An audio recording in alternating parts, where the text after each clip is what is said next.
اسی لیے میں کہتا ہوں جسے مل گیا کملی والے کا دامن اسے دو جہاں کا خزانہ ملا ہے، بھلا باغ جنتی کا وہ کیا کرے گا مدینے میں جسی کو ٹھکانہ ملا ہے۔ اذانے دیے جا نمازیں پڑھے جا، شب و روز سجدوں پہ سجدے کیے جا، اذانیں اسی کی نمازیں اسی کی، اذانیں اسی کی نمازیں اسی کی، جسے پنجتنے کا گھرانہ ملا ہے، جسے مل گئی انہیں کے در کی گدائی، اسے دولتیں دو جہاں ہاتھ آئی، میں اپنے مقدر پہ قربان جاؤں، میں اپنے مقدر پہ قربان جاؤں، مجھے یار کا ستانہ ملا۔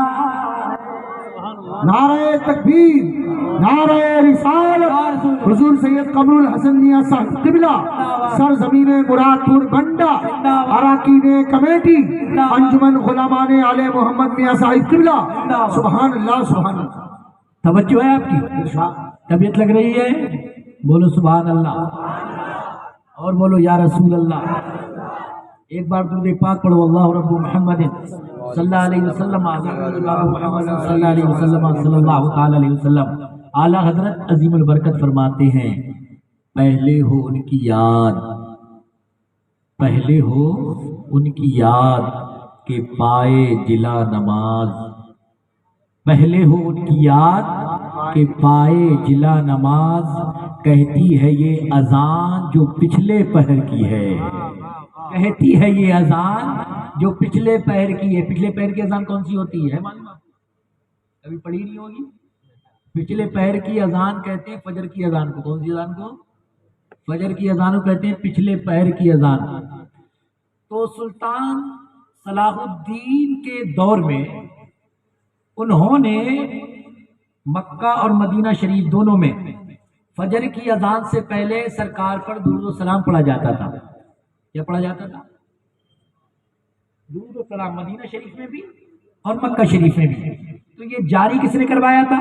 یہ سلطان صلاح الدین ایوبی نے اپنے دور میں جاری کروایا تھا کہ مؤذن کو حکم دیا کہ جب وہ میزنا میں پہنچے، اذان کی اذان گاہ پر پہنچے، تو پہلے سرکار پر درود و سلام پڑھے، سبحان اللہ، پڑھے درود و سلام، اس کے بعد پھر اذان کہے۔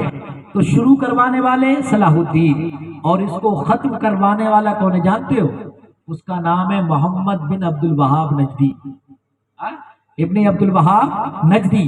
اس نے یہ اذان سے پہلے درود پاک پڑھنا ختم کروایا، اور اس نے یہاں تک کیا کہ ایک نابینا مؤذن جب میزنا پر پہنچے، اذان گاہ پر پہنچے، انہوں نے درود السلام پڑھا اور اذان کہی، تو اس کے بعد اس ظالم نے ان کو قتل کر دیا۔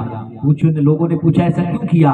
تو کہنے لگا قرآن و حدیث میں کہیں نہیں ہے، اس نے قرآن و حدیث کی مخالفت کی ہے، اس لیے میں نے اس کو قتل کر دیا۔ تو عزیزان ملت اسلامی میں بتانا یہ چاہتا ہوں، اعلیٰ حضرت فرماتے ہیں کہ پہلے ہو ان کی یاد۔ کس کی یاد؟ سمجھ رہے ہیں؟ پہلے ہو ان کی یاد، کس کی؟ مصطفیٰ جان رحمت کی۔ نبی پر درود و سلام پہلے پڑھ لیا جائے کہ پائے جلا نماز، یعنی نبی پر جب درود و سلام پڑھ لیا جاتا ہے تو نماز میں لطف پیدا ہو جاتا ہے۔ اور فرماتے ہیں پہلے ہو ان کی یاد کہ پائے جلا نماز، کہتی ہے یہ اذان جو پچھلے پہر کی ہے۔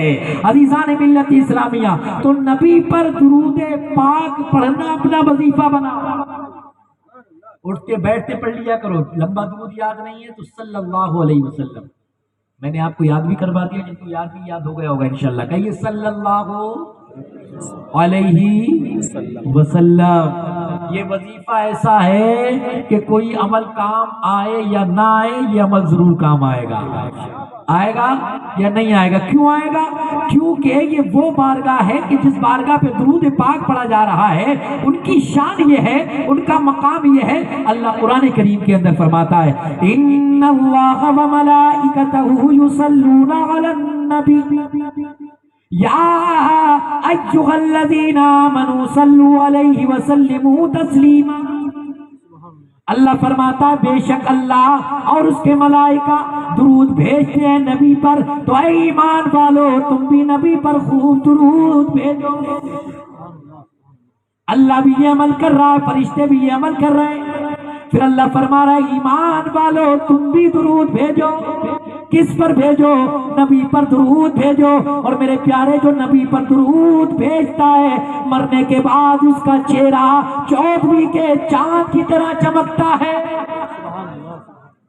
کیونکہ مولانا کفایت علی کافی علیہ رحمت و رضوان فرماتے ہیں پڑھتا ہے جو صاحب لولا کی پر دل سے درود، پڑھتا ہے جو صاحب لولا کی پر دل سے درود، آگ سے محفوظ اس کا تن بدن رہ جائے گا۔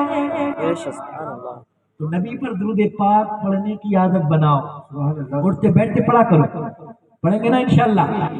جب سونے کے لیے بستر پہ جاؤ تب درود پاک، اور جب آنکھ کھلے تب درود پاک۔ جب آپ کی عادت بن جائے گی نا، مرنے کے بعد جب قبر میں رکھا جائے گا اور جب سوالات و جوابات کے لیے جب روح ڈالی جائے گی اور جب آپ کی آنکھ کھلے گی، آپ کی عادت دنیا میں پڑی ہوئی تھی، جب آپ سو کے اٹھتے تھے تو فوراً کہتے تھے صلی اللہ علیہ وسلم یا الصلاۃ والسلام علیک یا رسول اللہ، اور جب آپ کی آنکھ کھلے گی قبر میں نا تو فوراً آپ کی زبان پر جاری ہوگا الصلاۃ والسلام علیک یا رسول اللہ۔ اور جب آپ نے اٹھتی درود پاک پڑھ لیا تو بیڑا پار ہے، انشاءاللہ بیڑا پار ہے۔ تو آپ اپنی زندگی کے اندر سدھار لاؤ، سمجھ رہے میری بات؟ سدھار لاؤ، اللہ کی بارگاہ میں رو گڑ گڑاؤ۔ اللہ کریم ہے، گناہوں کا بخشنے والا ہے، وہ غفور الرحیم ہے، انشاءاللہ ضرور گناہوں کو بخش دے گا۔ آقا فرماتے ہیں التائب من الذنب کمن لا ذنب له، گناہوں سے توبہ کرنے والا ایسا ہو جاتا ہے جیسے کبھی اس نے گناہ ہی نہ کیا ہو۔ بے شک اس نے کبھی گناہ ہی نہ کیا ہو۔ تو توبہ تو کرو میرے بھائی، ہر وقت توبہ کیا کرو، ہر وقت توبہ کیا کرو، توبۃ نصوحہ کرو، پکی توبہ، سچی توبہ۔ اور انشاءاللہ یہ پکی سچی توبہ جو ہے اگر قبول ہو گئی، اگر کسی کو دیکھنا ہے کہ میری توبہ قبول ہوئی ہے نہیں ہوئی نا، تو وہ یہ دیکھے کہ میں نے جس چیز سے توبہ کی ہے وہ کام میں کر رہا ہوں یا نہیں کر رہا ہوں۔ اور دوسری بات، کسی کو یہ دیکھنا ہے کہ میری توبہ قبول ہوئی ہے نہیں ہوئی ہے، وہ دیکھے مجھے نمازوں میں لطف آ رہا ہے یا نہیں آ رہا ہے۔ ان چیزوں پہ غور کرنا، اور ان چیزوں پہ غور کرو گے نا تو انشاءاللہ کبھی برائیوں کے قریب نہیں جاؤ گے۔ آج ہمارا معاشرہ بہت حد سے تجاوز کر گیا ہے، حد سے آگے بڑھ گیا ہے، چھوٹے چھوٹے بچے بگڑ رہے ہیں ہمارے، تو ان پر نکیل ڈالو، ان کو اپنی کسوٹی میں لاؤ۔ اگر یہ بڑے ہو گئے پھر آپ کے قبضے میں آنے والے نہیں ہیں۔ میں ایک آخری مثال دے دوں، یہ ہمارے بچے نا چھوٹے چھوٹے کہاں سے جوئے کی شروعات کرتے ہیں، سٹے بازی کی شروعات کرتے ہیں۔ نیٹ بال ہوتا ہے نا، بال، نیٹ بال، نیٹ پہ جو کھیلتے ہیں والی بال، تو وہاں سے شروعات ہوتی ہے۔ میں نے اکثر دیکھا ہے کہ وہاں سے 10 روپے 20 روپے لگائے جاتے ہیں۔ اب تو حالات آگے بڑھ گئے، 50 روپے 100 روپے لگاتے ہیں۔ تو جناب والا آپ جو 10 روپے 20 روپے میں کہتا ہوں 1 روپیہ یا 1 پیسہ آپ جو لگا کر وہ کھیل رہے ہیں نا، تو وہ کیا ہے؟ جوا ہے۔ کیا ہے؟ ارے بولتے کیوں نہیں؟ جوا ہے۔ آپ نے جو جیتا وہ حرام ہے۔ کیا ہے؟ وہ حرام ہے۔ جو آپ نے مال کھا لیا لے کے اس کسی کے اپنے ساتھ والے سے، اپنے مخالف سے آپ جیت گئے اور آپ نے وہ مال کھا لیا، وہ کیا کھایا؟ حرام کھایا۔ اور دوسری چیز، ایک کا ہوتا ہے نیٹ، جس کا نیٹ ہوتا ہے وہ لیتا ہے کٹوتی، مطلب کھیلنے کی قیمت لیتا ہے، وہ بھی کیا ہے؟ حرام ہے۔ وہ بھی کیا ہے؟ حرام ہے۔ تو ہمیں ان چیزوں پہ غور کرنا چاہیے کہ ہمارے بچے کیا کر رہے ہیں۔ اگر ہم نے آج ابھی چھوٹے بچوں کی چھوٹی چھوٹی باتوں پہ غور کر لیا تو انشاءاللہ جوانی میں وہ بھٹکیں گے نہیں۔ ہمیں دیکھنا چاہیے ہمارا بچے کے دوست کون ہیں، ہمارا بیٹا کن لوگوں کے ساتھ میں رہتا ہے، ہمارا بیٹا جناب والا کیسے لوگوں کے ساتھ میں پڑھتا ہے، اس کے دوست کا، ان چیزوں پہ غور کرنے کی ضرورت ہے۔ ہمارا بیٹا رات میں کس وقت گھر پہ آتا ہے، ان چیزوں پہ غور کرو، اور جب ان چیزوں پہ غور کر لو گے تو انشاءاللہ آپ کا بچہ بگڑے گا نہیں۔